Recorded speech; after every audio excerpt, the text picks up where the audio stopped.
নমস্কার, দশরূপে দশভুজার এক নতুন পর্ব নিয়ে আমি পাপিয়া চলে এসেছি তোমাদের সামনে। যে যারা আমার এই ভিডিওটা দেখছো, তারা যারা আমার চ্যানেলটাকে সাবস্ক্রাইব করে দিয়েছো অলরেডি, তাদেরকে বলছি তোমরা এইভাবেই ভালোবাসা দিয়ে আমার পাশে থেকো। আর নিজের জানাশোনা আত্মীয় স্বজন বন্ধু বান্ধবের মধ্যে এটাকে অনেক অনেক বেশি শেয়ার করে দিও, আর তাদের বলো একটু সাবস্ক্রাইব করে দিতে।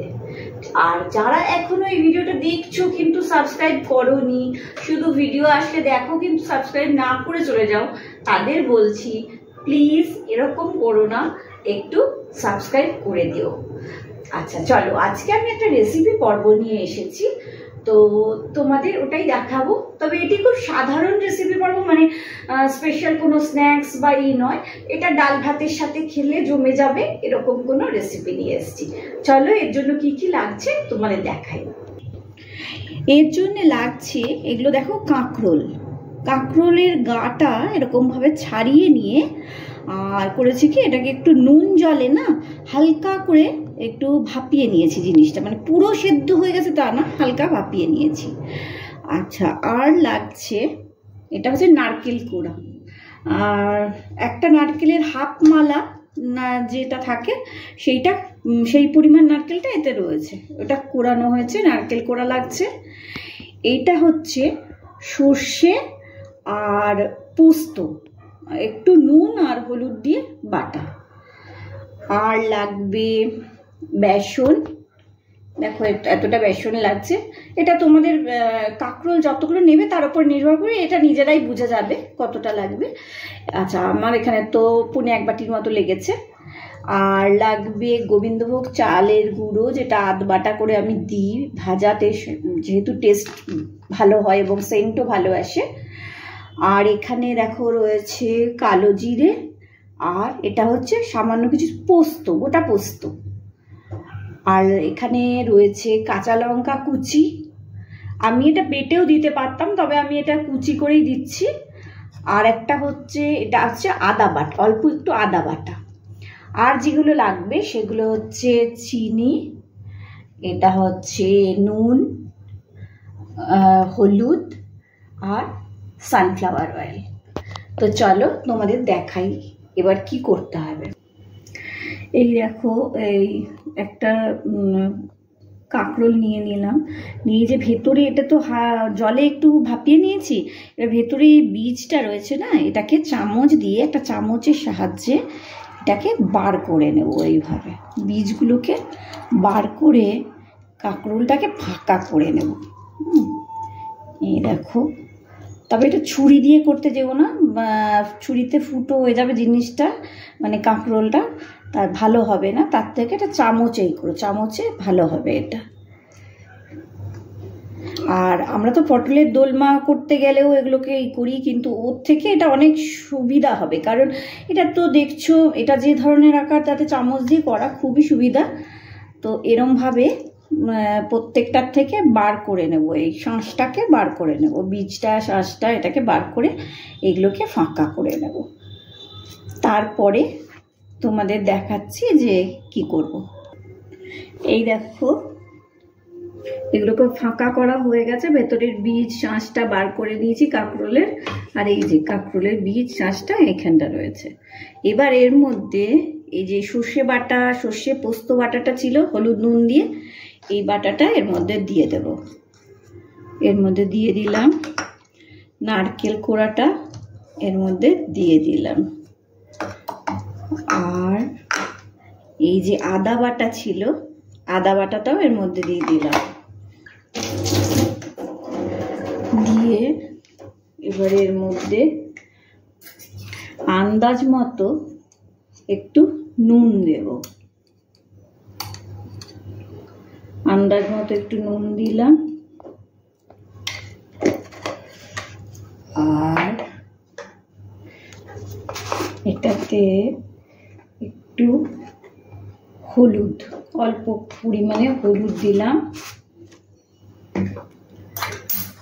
কাঁচা লঙ্কা যেটা ছিল সেটা দিয়ে দিলাম।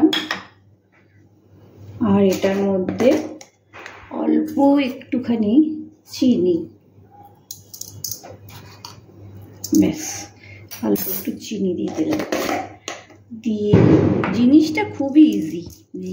এবার এটাকে ভালো করে মাখবো, শাঁসগুলো যাতে ভালো করে হয়ে যায়, মানে দলা দলা যেরকম হয়ে থাকে না, সেটা যাতে না হয়। সর্ষে, পোস্ত, নারকেল সব যাতে ভালোভাবে মিশি, লঙ্কাটাও একটু গুঁড়ো মানে কাটা লং যেগুলো কুচি করা সেগুলোকেও একটু ডলে ডলে দেবো, দিয়ে সব ভালো করে মেখে নেব। এই দেখো এভাবে মাখা হয়ে গেছে।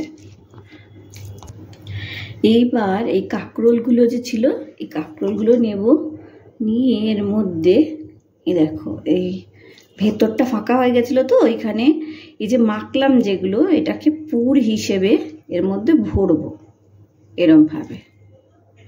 এই আইটেমটা না খুব টেস্টি হয়, ভাত ডালের সাথে খেয়ে দেখবে, খুব ভালো খেতে। আর সত্যি কথা বেশি কিছু পরিশ্রম করতে হয় না, আর বাঙালি রান্না, পুরনো দিনের রান্না, এটা সত্যি ভালো। এই রান্নাগুলো তো আমি আগেও বলেছি যে হ্যাঁ আমরা খাবো না কেন, এখনকার চাইনিজ বা কন্টিনেন্টাল যাই বলো খাবো তো নিশ্চয়ই, কিন্তু সনাতনী রান্নাকেও আমরা বাঁচিয়ে রাখবো। সেই জন্য এই রান্নাগুলো আমাদের করতেও হবে, খেতেও হবে, নাহলে এই রান্নাগুলো হারিয়ে যাবে। আমাদের বাঙালিদের এত সুন্দর সুন্দর রান্না রয়েছে, তো সেইগুলো তো আমাদেরই রক্ষা করতে হবে। আর আমরা যদি আমাদের পরের প্রজন্মকে না খাওয়াই, তাহলে তারাও তো এগুলো শিখবে না, তাদের তো তখন দোষ দেওয়া যাবে না। দেখো এইভাবে ভরে নেব প্রত্যেকটা। এই দেখো প্রত্যেকটাতে পুর ভরা হয়ে গেছে, এরকমভাবে চেপে চেপে দেবে, ভালো করে পুর ভরা হয়ে গেছে। এইবার এরম একটা প্লেট নেব, নিয়ে এর মধ্যে যে বেসনটা ছিল, বেসনটা দিয়ে দেব।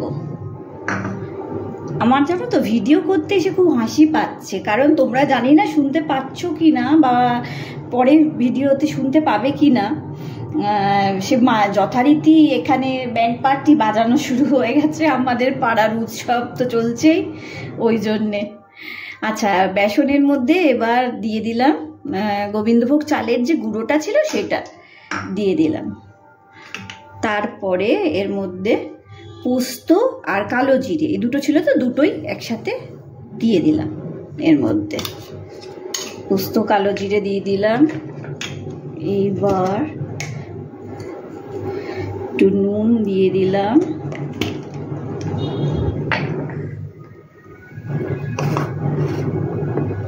একটু হলুদ দিয়ে দিলাম,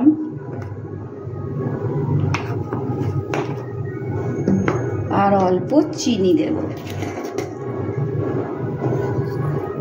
অল্প চিনি দিলাম।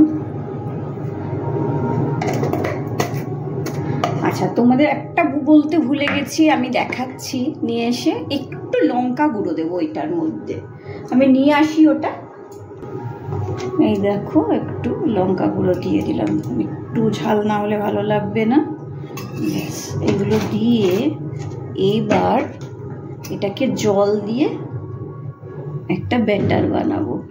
কিন্তু যেটা হয় সেটা হচ্ছে জলটা একটু বুঝে বুঝে দেবে, প্রথমেই বেশি দিয়ে দিও না, তাহলে পাতলা হয়ে যাবে, আর পাতলা হয়ে গেলে এটাকে কুট করা মুশকিল হবে।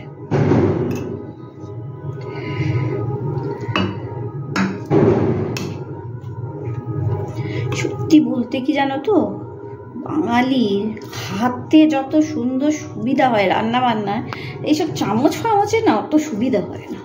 দেখো হাতে কত সুন্দর এটাকে বানানো যাবে, তা আমি হাতই লাগিয়ে ফেললাম, আর চামচে দেখালাম না। মিক্সিংটা ভালো হবে হাতেই। এইবার এটা হয়েছে, এটার মধ্যে আর একটু জল দেবো, একটু, ব্যাস একটু জল দিয়ে এইবার করব কি, গ্যাস জ্বালিয়ে আমি কড়াইয়ে তেল দেব, তেলটা গরম করব, তারপরে এগুলোকে ভাজবো কোট করে, তোমাদের তারপর দেখাচ্ছি। এই দেখো এবার একটা কাঁকরোল নিলাম, নিয়ে এর উপরে এরম করে এটাকে কোটিংটা মানে এটাকে কোট করে দেবো এরকমভাবে, যাতে পুরটা না বেরিয়ে যায়। এরকমভাবে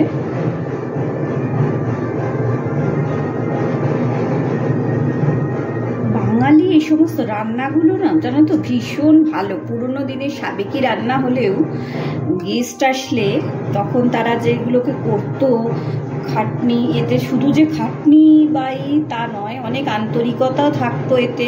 দেখো একটা খাবার কিনে এনে ফট করে আমি সার্ভ করলাম আর একটা কষ্ট করে নিজে করলাম, সেটা তো ডিফারেন্স আছেই। সেই জন্যে আর আমি একটু পছন্দ করি বাঙালি ঘরানার খাবার বা সাবেকি খাবারগুলোকে রিপ্রেজেন্ট করতে। চলো এই দুটো তৈরি হয়ে গেছে, ওখানে তেল গরম করতে দিয়েছি, দেখাই। এই দেখো তেলটা গরম হয়ে গেছে, এবার গ্যাসটাকে কমিয়ে নিয়ে এটা দিয়ে দিই।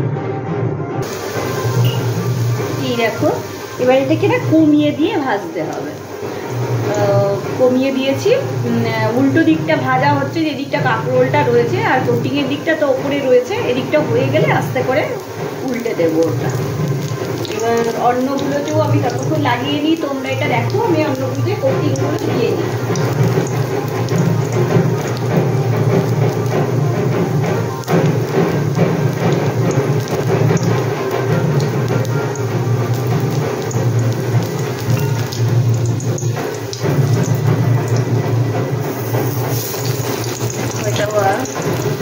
করে দিলাম, এবার এটাও দিয়ে দিলাম। এবার হোক এটা ততক্ষণ, আর এখানে লাগিয়ে দিলাম।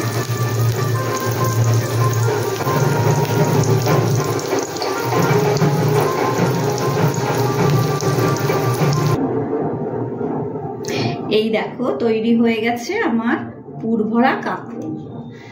তো এটা বানিয়ে দেখো, গরম ভাতে ডালের সাথে এটা খেতে খুব ভালো লাগবে, অথবা শীতকালে ঘি দিয়ে ভাত মেখে এটা খেতে পারো, সেটাতেও খুব সুন্দর লাগবে।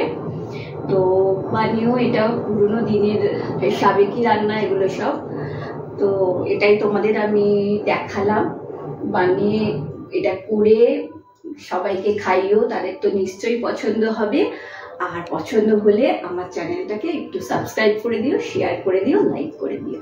আর পুজো চলে আসছে, অতএব সবাই সুস্থ থেকো, ভালো থেকো, সাবধানে থেকো, আর খুব আনন্দ করো পুজোতে। আজ আসি।